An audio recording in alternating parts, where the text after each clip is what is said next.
Muy buenos días, soy el alumno de la Universidad CNCI, Miguel Alejandro Fernández García.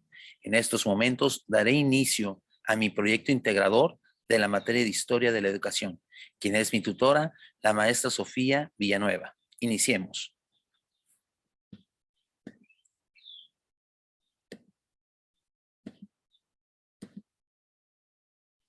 Historia de la Educación. ¿Cuáles son las principales contribuciones de la educación de la reforma y la contrarreforma y cómo la relaciona con la actual educación?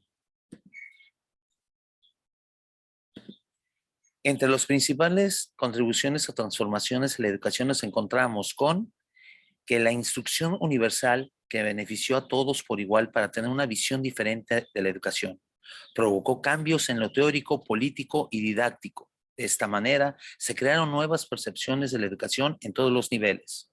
Asimismo, determinó que los niños debían ser distribuidos en 3 niveles. Otorgó más tiempo para la recreación de los alumnos cuando estos acudían a la escuela. Incorporó inclusive música en las escuelas.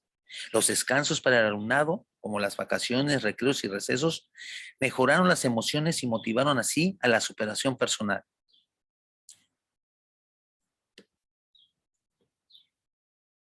¿Qué se pretendía lograr con la reforma de la educación?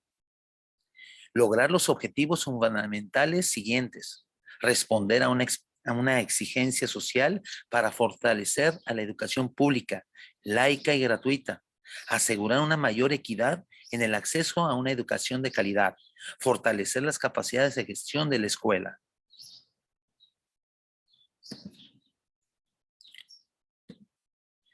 ¿Cuál es mi opinión sobre las metas de la reforma para garantizar una sociedad devota? La revolución religiosa que sufrió el siglo XVI, conocida como Reforma Protestante, y la Contrarreforma, no solo depararon importantes cambios en lo religioso, político y social, sino también en el ámbito educativo. La educación se hizo universal, puesto que todos debían saber leer e interpretar la Biblia. Bajo el concepto de comunidad, se pretendió que ésta fuera constituida por el orden social y no por la iglesia, quien tenía en ese entonces el control.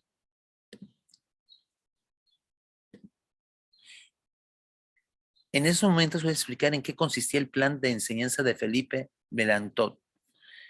Esta consistía en la idea de que el ser humano debía ser educado de manera universal y enciclopédica, aspirando a recibir hasta donde fuera posible todo el conocimiento acumulado de su época. Melanchthon apoyó el desarrollo de un esquema de educación que se convertiría a la postre en el primer sistema de educación en Alemania, un sistema tan bien recibido que al menos 56 ciudades le pidieron consejo para fundar su propio sistema público de educación. Su influencia en la educación a través de sus labores logísticas, conferencias y libros fue tal que ayudó a fundar universidades. Todos estos esfuerzos educativos le valieron el título de preceptor de la Alemania en sus labores académicas y literarias.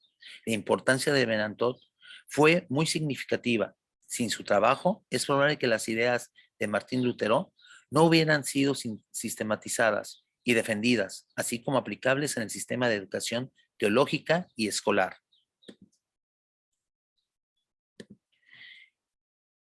La relación de las ideas de Martín Lutero con la educación actual. Una de las dimensiones sociales más relevantes que emana de la reforma protestante de Martín Lutero, en su propuesta educativa, consideraba la educación como el camino esencial para la formación del cristiano y a la vez el ciudadano.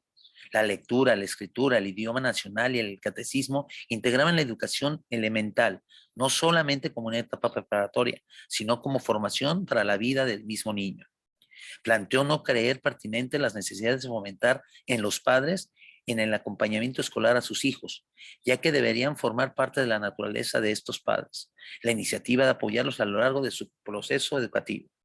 Lutero afirmaba que la educación sería el mejor instrumento para realizar una transformación relevante y duradera, y su propuesta educativa se basó en la interacción de las personas por medio del debate en torno a un tema que era significativo para ellos. Lutero, por esta razón, La educación era responsabilidad principalmente del hogar. Sin embargo, era de esperarse que los padres no estuvieran convencidos o capacitados para proveer una instrucción o simplemente no tuvieran tiempo para ello. Por esta razón, Lutero se empeñó a la instalación de las escuelas, contribuyó a la implementación de la instrucción universal, además de una enseñanza incluyente para las personas más vulnerables. Estableció el primer plan de enseñanza donde determinó que los niños debían ser distribuidos en 3 niveles, buscando la educación fuera universal y obligatoria. Estableció la importancia de que el docente asumiera el papel que debía tener un padre de familia y preocuparse por la instrucción de todos los niños por el progreso de ellos. Asimismo, otorgó más tiempo para la recreación. La curiosidad debía ser el principal motivador para que los estudiantes desearan aprender más. Una de las promociones de este importante personaje fue la incorporación de la música en las escuelas. Todas las aportaciones ayudaron a propiciar un avance en cuestiones de idioma y lectura. De ahí que Lutero habla acerca del aprendizaje de las lenguas extranjeras como un don maravilloso de Dios. Y por más que nos sirvieran en la práctica, se impartían clases en idiomas en las escuelas, como actualmente se lleva. Es todo por el momento. Muchas gracias por su atención.